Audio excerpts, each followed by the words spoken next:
किसान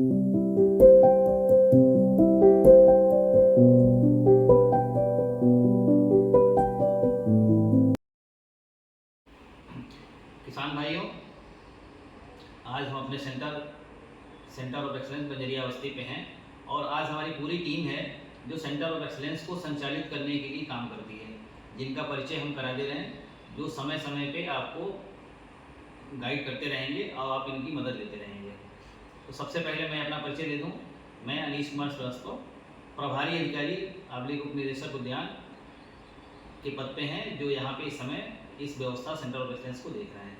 हमारे बाएं साइड में हमारे प्रभारी जो सेंटर ऑफ एक्सलेंस के इंचार्ज हैं विवेक वर्मा, उसके बगल में हमारे सहयोगी बड़ी सहयोगी पंकज मोहन जी हैं, जो एक लंबे समय से सेंटर ऑफ एक्सलेंस का काम देख रहे हैं।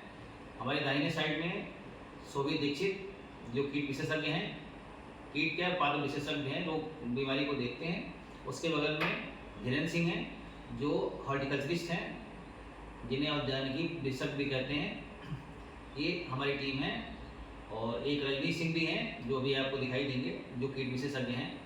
ये टीम हमारी है जो नियमित परीक्षण करती रहती है पौधों की और देखती है कि कब पौधों को कब कैसे समय पे क्या ज़रूरत है, उस हिसाब से ये लोग प्रबंधन करते हैं और पौधों को स्वस्थ रखने, अच्छे फलत लेने के लिए हम लोग लगातार प्रयास कर रहे हैं और इसमें सफलता भी मिल रही है, जैसा कि हम लोगों ने अपने पिछले वीडियो में दिखाया था। किसान भाइयों, अब तक तो हम लोगों ने दिखाया कि हमें कैनोपी मैनेजमेंट कैसे करना है, पौधे कैसे लगाने हैं, फल को कैसे प्रबंधन करना है, लेकिन सबसे महत्वपूर्ण टॉपिक है जिस पे अभी तक हम लोगों ने चर्चा नहीं किया है, वो है फलों के पकने के बाद का हमें प्रबंधन कैसे करना है। प्रायः होता है कि पौधों की देखभाल हम शुरू से करते हैं, बौर आने से लेकर के फल आने तक, लेकिन फल की तोड़ाई और प्रबंधन हम ठीक से नहीं करते हैं।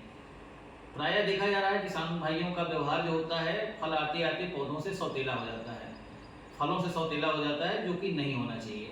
हमें वास्तविक लाभ उन फलों से ही होता है और फल सही प्रबंधन न होने से किसान भाइयों को लगभग 50 से 60% उन आर्थिक चीज़ों का नुकसान होता है जो वो प्राप्त कर सकते हैं। प्रायः हम लोग देख रहे हैं कि किसान भाई अपने बाग को उन व्यापारियों से बेच देते हैं जो उनकी देखभाल भी नहीं करते हैं पौधों की और बड़े बेरहमी से फलों को तोड़ते हैं, जिससे फलों की क्वालिटी भी गिरती है, फलों का प्रबंधन भी नहीं होता है और उसका उचित मूल्य भी नहीं मिलता है। जैसा कि आप देख रहे हैं वर्तमान में कि जितने भी फल आम के आ रहे हैं वो सब कार्बाइड से पकाया जा रहा है और आपको पता होगा यह वही कार्बाइड है जो भोपाल गैस त्रासदी के लिए जिम्मेदार था और उसमें अभी भी उसकी विषमताएं वहाँ पे देखी जा रही हैं। वो कार्बाइड से पका फल जब हम खाते हैं तो हमें तमाम तरह की परेशानियाँ होती हैं, हाइजीनिक चीज़ें होती हैं और स्वास्थ्य को भी बहुत अधिक मात्रा में वो परेशान करता है। फल का भी है, फल का जो हमें चाहिए कि हमें फल को कैसे पकाना है और कितने दिन तक रखना है, तो कार्बाइड से पका हुआ फल हमारे 24 से 36 घंटा भी मुश्किल से टिक नहीं पाता है और उस कार्बाइड का प्रभाव हमारे स्वास्थ्य में बहुत ज़्यादा विपरीत होता है।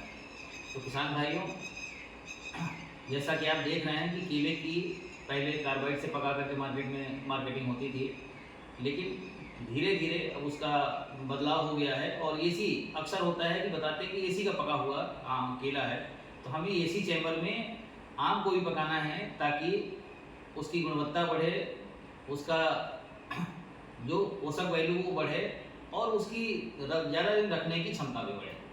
अभी हम चर्चा करेंगे कि आम को कैसे तोड़ना है, कैसे उसको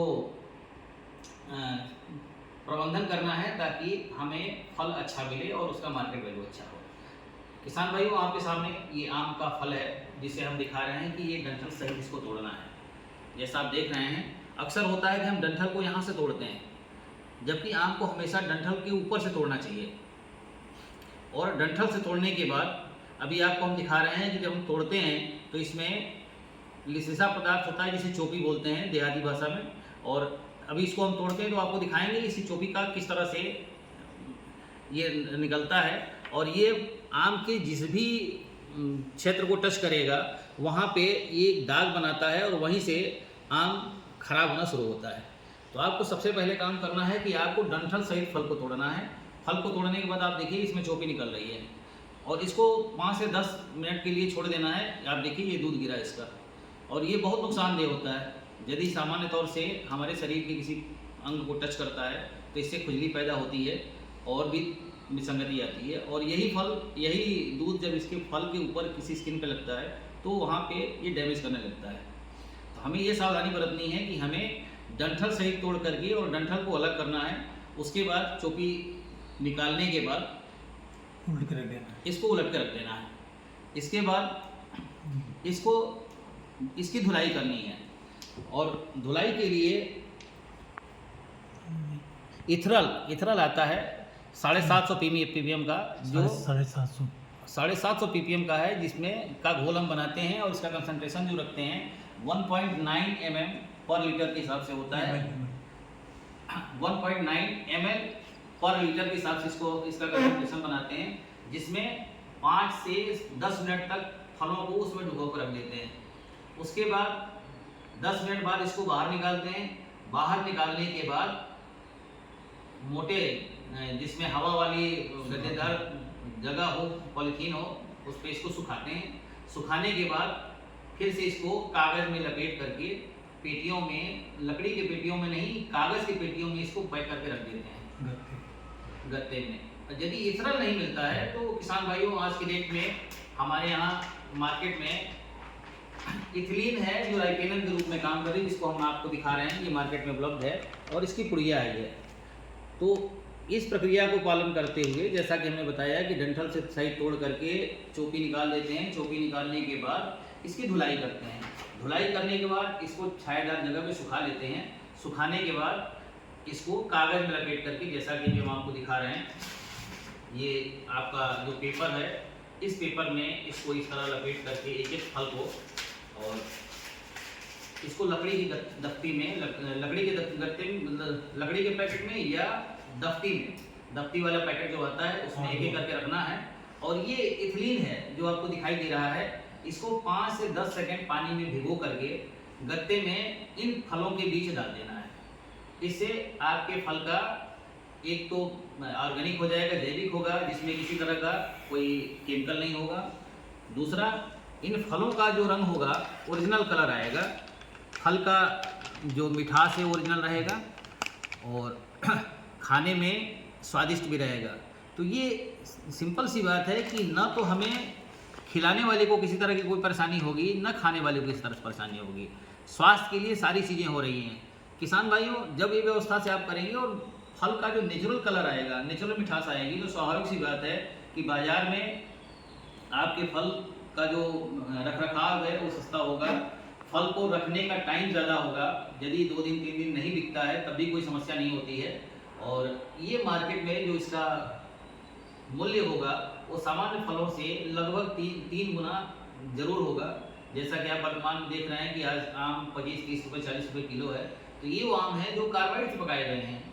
और आप जब भी जैसे जैसे टाइम इंड होता है, शाम होती है, रात होता है, तो आपको व्यापारी जो होता है वो चाहता है जल्दी से जल्दी बिक जाए। उसका मुख्य कारण है कि उन फलों में गलन बहुत तेज आती है, खराब होने लगता है, सड़न होती है। लेकिन आप जब इस तरह के फलों का पकाने की व्यवस्था करेंगे, प्रबंधन करेंगे, तो ये फल न तो जल्दी खराब होंगे, और ये जैसे जैसे इसकी कलर आएगा 2 दिन 3 दिन में और मैच्योर होगा, इसका कलर मैच्योर होगा, स्वाद मैच्योर होगा, तो स्वाभाविक सी बात है कि इसका रेट भी आपको ज़्यादा मिलेगा। कंज्यूमर भी खुश होगा कि वो जब ले जाता है तो उसका भी कोशिश रहता है कि हम आम यदि 2 किलो 4 किलो 5 किलो ले आएँ तो उसको हम 2 दिन 3 दिन 4 दिन तक उसका उपयोग कर सकें। तो उन्हें भी खुशी होगी कि उनको एक अच्छा पदार्थ मिल रहा है, अच्छा चीज़ मिल रहा है, जिसकी क्वालिटी अच्छी है, कीपिंग क्वालिटी अच्छी है, उसके रेसिपी अच्छी है, खाने में अच्छा है, रखने में अच्छा है, देखने में अच्छा है। प्रायः होता है कि स्वाभाविक सी बात है कि इस सीज़न में यदि हमारे पास आम हैं तो हम अपने जानने वालों के लिए, शुभचिंतकों को भी यह भेंट करते हैं। तो स्वाभाविक सी बात है कि जब हम मार्केट का आम भेंट करते हैं तो हमें भी शंका रहती है कि उसका उपभोग कर पाते हैं कि नहीं कर पाते हैं, और उससे उनको किसी तरह का कोई दिक्कत तो नहीं हो रही है। बहुत से लोगों को होता है कि एलर्जी होती है केमिकल से, तो वो नुकसान होता है और हम भले ही ले देते हैं लेकिन हमारे संबंध खराब होते हैं। तो किसान भाइयों, हमें ये ध्यान रखना है कि हमें बागवानी करने के साथ साथ उसका प्रबंधन भी ठीक से करना है, विशेषकर उन फलों का जो तैयार होके आए हैं उन्हें हमें उसी तरह व्यवहार करना है जैसे हम किसी अपने के साथ व्यवहार करते हैं। और जितना अच्छा व्यवहार करेंगे, यकीन मानिए कि हमें उतना ही अच्छा उसका रिटर्न देंगे। हम भी खुश रहेंगे, हमारे जानने वाले भी खुश रहेंगे, और हमसे जुड़े वो लोग भी खुश रहेंगे जो हमसे व्यापार करते हैं। और आप, स्वाभाविक सी बात है, आपको हम एक सलाह दे रहे हैं कि आप फल को व्यापारियों से न बेचें, बल्कि फल को पकाकर व्यापारियों से बेचें, जिससे आपको ज़्यादा से ज़्यादा लाभ मिले और आप भी स्वस्थ रहें, आपके जानने वाले भी स्वस्थ रहें, और आपके माध्यम से वो उपभोक्ता भी स्वस्थ रहें जिन्हें हम अपने माध्यम से फलों को दे रहे हैं। तो इन्हीं बातों के साथ फिर अगली कड़ी में हम मिलेंगे। धन्यवाद।